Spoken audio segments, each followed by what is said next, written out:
नमस्कार. आज आपण बनवणार आहोत सोपी, चविष्ट आणि पौष्टिक अशी मेथीची भाजी. मेथीची भाजी चविष्ट तर आहेच, पण रोजच्या जेवणासाठी एकदम घरगुती आणि आरोग्यदायी पर्याय आहे. ही भाजी बनवण्यासाठी आपल्याला लागणार आहे ताजी मेथी. मेथी स्वच्छ साफ करून 2 ते 3 वेळा धुवून घ्यायची आहे. कांदा लागणार आहे, टोमॅटो, हिरवी मिरच्या, लसूण, ताजं खोबरं आणि चवीनुसार मीठ व तेल. आता भाजी बनवायला घेऊया. त्यासाठी मी कढई ठेवलेली आहे गॅसवरती आणि त्यामध्ये मी 2 ते 3 चमचे छोटे तेल टाकलं. तेल गरम झालं की लसूण आणि हिरव्या मिरच्या टाकायच्या आहेत आणि 1 ते 2 मिनटं परतून घ्यायचे आहेत तेलामध्ये. आणि मग कांदा टाकायचा आहे. 2 कांदे घेतले आहेत बारीक चिरून, मी ते टाकते आणि कांदा तेलामध्ये नरम व्हायला द्यायचा आहे.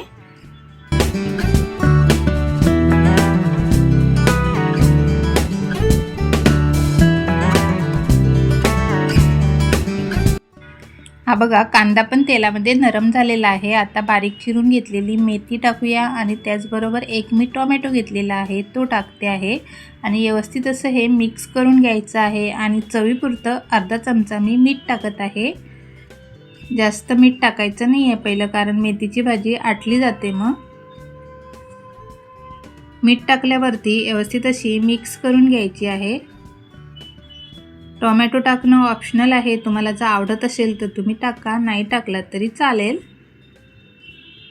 आणि तुम्ही जर कविता स्वयंपाकघरला नवीन असाल आणि सबस्क्राईब केलं नसेल तर सबस्क्राईब करा.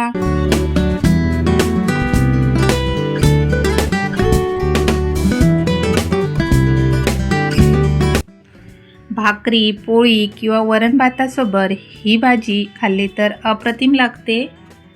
हे बघा, व्यवस्थित अशी मिक्स करून वरती झाकण ठेवायचं आहे आणि मंद आचेवरती ही भाजी शिजवून घ्यायची आहे.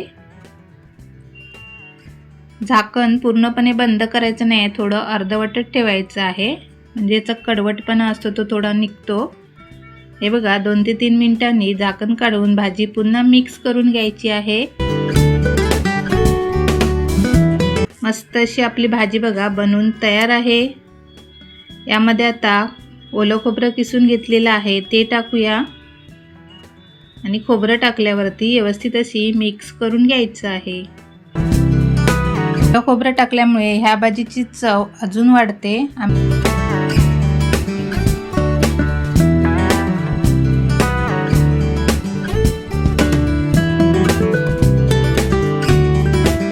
ही भाजी तुम्ही सकाळच्या टिफिनसाठी पण देऊ शकता. आता बघा, आपली गरम गरम आणि चविष्ट मेथीची भाजी अगदी तयार आहे.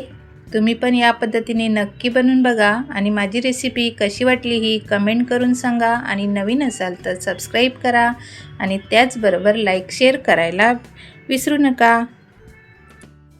अशा सोप्या, घरगुती आणि चविष्ट रेसिपीसह पुन्हा भेटूया. धन्यवाद.